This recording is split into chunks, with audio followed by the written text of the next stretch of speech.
చిగురించబోతుంది. గొప్ప దినాలను చూడబోతున్నావు. నీ యేసుకు సమస్తము సాధ్యమే. గుడ్ మార్నింగ్ దేవుని ప్రియ కుమారుడా, గుడ్ మార్నింగ్ దేవుని ప్రియ కుమార్తె. Special good morning to you. సంగమా, మీ జీవితంలో దేవుడు ఘనమైన కార్యాలు చేయబోతున్నాడు. ఆగిపోయిన ప్రతిదీ కూడా దేవుడు కదిలించబోతున్నాడు. చెప్తున్నాను వినండి. ఈ లోకంలో ఏ అధికారి మీ పని ఆపేసిన, ఎవరు వారి మాట వల్ల, వారి బలం వల్ల మీ జీవితంలో చేయాలనుకున్న ప్రతి కీడును చేయడానికి తలపెట్టిన నీ దేవుడు ఆగడు. ఎవరిని అలా చేయనివ్వడు. తను చేయాల్సిన గంభీరమైన కార్యం చేస్తాడు.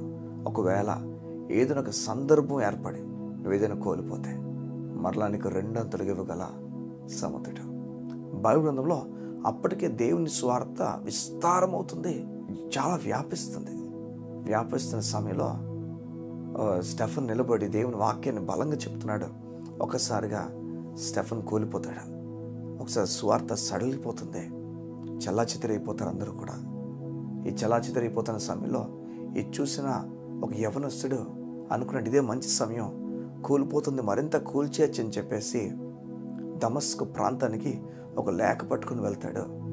వారందరినీ కూడా చెరకు తీసుకెళ్ళిపోవడానికి, ఎవరైతే యేసు ప్రభువునందు విశ్వాసం ఉంచుతారో వారందరిని నాశనం చేసేయాలని చెప్పి ఆలోచనతో తను ప్రారంభమవుతాడు. సంఘం అందుకని అంటాను, ఒక వ్యక్తి తన జీవితంలో ఏదైనా ఆలోచించినవంటే మానవ జాతిలో యేసు ప్రభునందు విశ్వాసం ఉంచిన వారిని కూల్చేయాలని చెప్పి ఇష్టాసరమైన ఆలోచించినవంటే, ఎలాగైనా చేయనివ్వండి, కానీ యేసయ్య మాత్రం చెప్పాల్సిన విషయంలో ఎలా ఒక వ్యక్తికి పాఠం నేర్పించాలో ఆ విధంగా నేర్పించుకొని తీసుకెళ్తాడు. అది మాత్రమే కాదు, ఘనమైన వ్యక్తిగా, తిరిగి దేవుని ప్రజలకు ఉపయోగపడే వ్యక్తిగా మారుస్తాడు. చూడండి, దమస్కు ప్రాంతంలో ఎవరైతే రక్షింపబడ్డారో, ఎవరైతే ప్రభుని తెలుసుకున్నారో వీరందరినీ కూడా హింస పెట్టాలని చెప్పి బయలుదేరాడు. పేరు మనకు తెలిసిందే, పౌలు. సౌలు తర్వాత పౌలుగా మారుతాడు.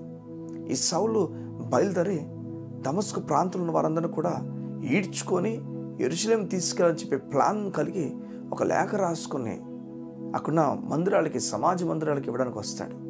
అలాంటి ఒక సమయంలో జాగ్రత్తమేనండి, అలాంటి ఒక సమయంలో మధ్యదారిలో, దమస్కు వెళ్ళే ప్రాంతం మధ్యదారిలో దేవుని వెలుగు అకస్మాత్తుగా కొడుతుంది. కళ్ళు ఒక్కసారి మబ్బైపోతాయి. స్వరం వింటాడు. మొత్తానికి దేవుడు యేసయ్య తనతో మాట్లాడుతూ నన్ను హింసిస్తున్న విషయాలు తెలియజేస్తాడు. అయ్యో, మొత్తానికి బాధపడతాడు. చూడొక మాట నేను చెప్పడానికి ఇష్టపడుతున్నాను. త్రోవలో ఏమనుకుని ప్రారంభించాడు తన జర్నీ అంటే, కోల్చాలి. ఎవరిని కోల్చాలి? క్రైస్తవుడిని కోల్చాలి. క్రైస్తవుడు ఎవరైతే యేసు ప్రభువుని విశ్వాసం ఉంచుతారో వారిని కోల్చాలి. ఒక అధికారి అన్ని ప్లాన్స్ కలిగి, అన్ని లాస్ అన్ని పట్టుకొని ఇంకా తిరుగులేదు, కేవలం ఈడ్చుకొని రావాలనే పరిస్థితి వరకు అంత వచ్చేసింది. అంత దూరం వచ్చేసిన తర్వాత చూడండి దేవుడు ఎలా ఆపేశాడు. ఏ అధికారి అయితే ప్లాన్ చేశాడో అధికారిని దేవుడు వాడుకుని ఇప్పుడు దేవుని లేఖనం రాయడం ప్రారంభించాడు. దేవుని లేఖనాలు రాయించడం ప్రారంభించాడు. ఏ అధికారి అయితే ఇష్టాసారంగా జనాలను చంపాలని చూశాడో అధికారి ఇప్పుడు ప్రయోజనమైన వ్యక్తిగా మారిపోయాడు. ఈరోజు నేను చెప్తున్నాను మీ జాగ్రత్తగా, నీకు వ్యతిరేకంగా తిరిగిన వ్యక్తే నీకు అనుకూలంగా మారిపోబోతున్నాడు. ఈ ఉదయం నమ్ము, నీకు వ్యతిరేకంగా తిరిగిన వాడే నీకు అనుకూలంగా దేవుడు మార్చబోతున్నాడు. నీ కుటుంబంలో నీకు వ్యతిరేకంగా తిరిగి వాడినాడేమో నీకు అనుకూలంగా దేవుడు మార్చబోతున్నాడు. నీ కుటుంబము నీకు అనుకూలంగా కాకుండా ప్రతికూలంగా మార్చి వారు నీ జీవితాన్ని మార్చడం చూస్తున్నారు. విస్తాసారంగా పన్నుగాలు పన్నుతున్నారేమో ఆ వ్యక్తిని దేవుడు మార్చబోతున్నాడు. అవును, కాస్త ఓపిక కావాలి. ఈ దమస్కు ప్రాంతంలో అందరూ అనుకున్నారు ఇంకా అయిపోయింది, ఈ వ్యక్తి ప్రయాణమే వస్తున్నాడు, జీవితం ఇంకా అయిపోయింది.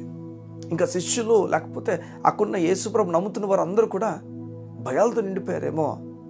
అలాంటి వారికి బైబిల్ చెప్తుంది, దమస్కు ప్రాంతంలోనే మొదట ఏ ప్రాంతానైతే బాధ పెట్టాలనుకున్నాడో అదే ప్రాంతాల్లో దేవుని పరిచర్యను ప్రారంభించాడు ఈ సౌలు, పౌలుగా మారినవాడు.